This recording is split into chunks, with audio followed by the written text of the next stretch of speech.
Hey viewers! Oh viewers! Hey viewers, hey! Oh wait, you can't hear me and I haven't even introduced myself. My name is Daniel Morton. I'm an Irish neurodivergent media student / reviewologist. Excuse the abundance of things. I present this show Moynanometry, where I critique movies and whatnot through my own figurative lens, and film those critiques via literally lensed cameras. And this video's topic, if you could not tell from my obnoxious questioning, is... drumroll sound effects, please! The High Fructose Adventures of Annoying Orange. Premiering in 2012 with a target demographic of, I'm guessing, tween early Zoomers who really ticked off their parents, The High Fructose Adventures of Annoying Orange is a Cartoon Network spin-off of the internet sensation Annoying Orange, or, as Tweenie would put it, a humongous portion of his identity. Whereas the latter had the titular citrus living in the kitchen, mainly just heckling anyone new to it, the former has he and his friends live on a supermarket fruit cart, having countless parodic adventures with their human friend Nerval, played by Toby. I stupidly think Trump is a decent person Turner. At least he tweeted that before Musk took over, otherwise it'd blow up like a ubiquitous plague. As for the show's reception, truckloads of people absolutely loathed it, and many who didn't gave it big thumbs sideways. This meant I'm one of the very few who did like the show, rarely missing an airing on Kicks. Rest in peace, our channel of subjectively significant superiority of its successor, Pop Max. This is why I've decided to check it over and see why this rubbed so many the wrong way. So, crank that sound system to a satisfactory level, sneak in whatever concessions you may not actually have to sneak, and let's get this review rolling! The specific episode of the show that we're going to cover is Marshmallow, a Star Trek parody where the gang spends one of many episodes outside of the supermarket to flesh out a backstory for everyone's favorite non-binary sweet, Marshmallow, who'd finally come out 10 years later, followed by the show's creator Danebo the following year.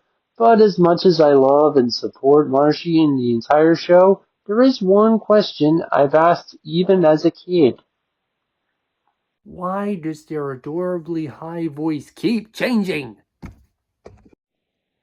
Apparently it's due to some equipment used in the show being different from that used in the YouTube vids, but in the show there is a tendency for Marshmallow's voice to flip-flop between a combo of Danebo's falsetto plus pitch raising to just the first bit, sometimes in the same episode. I don't shuffle, I bounce! Flashy's turf! For reference, those lines were A, both from the episode Lords of Fruitbush, and B, said 10 seconds from each other. Back to the plot.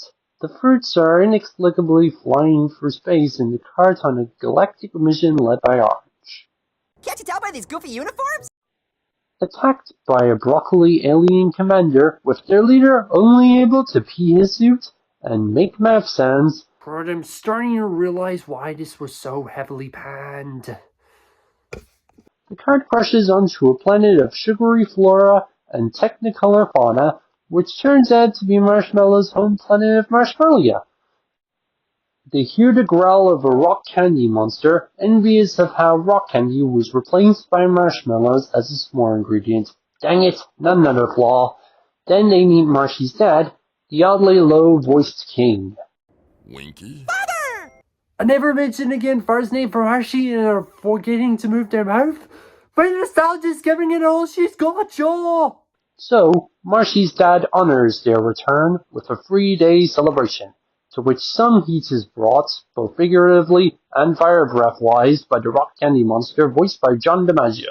And I may also point out that a coconut was voiced by Tom Kenny, and the broccoli by Rob Paulsen. The episode has 3 big-name VAs, and it's still more than 3 out of 5 stars. The climax begins with a war between the king's sweet-wielding army and the monster, which Orange and crew can initially just watch with unanimated eyes.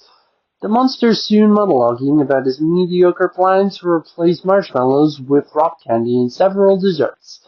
Then the main gang finally gets to fight him when he zaps an apple. He even unintentionally gives Orange an idea for defeating him by leading him into a caramel lake and boiling it. I know that his incompetence is likely meant to be funny, but instead, I'm so worked up that the annoying Orange's puns really are annoying me. You're cooked! Shut the cook up! The cart is eventually fixed, and the crew are played out by a unicorn DJ as the episode ends. So, is the first TV episode from one of my childhood favorite franchises as good as Tween Me first thought?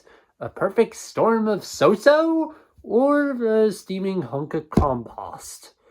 Well, A, the first two options are actually the same option, and B, it's between them and the compost. Sure, I was completely fine with it as a kid, and I still do like the other episodes, but honestly, this one does irritate me a good bit now that I've looked back at it for a slightly analytical lens.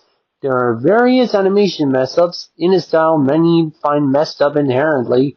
None of Orange's jokes got audible laughter out of me, and the main way it got me to dislike the main villain is by making him purposefully bad at it. And so, despite my love on the franchise, I'm giving this particular episode a 4 out of 10 on the Moynan scale. This show has been Moynanometry, and this sentence is my sign-off. Goodbye!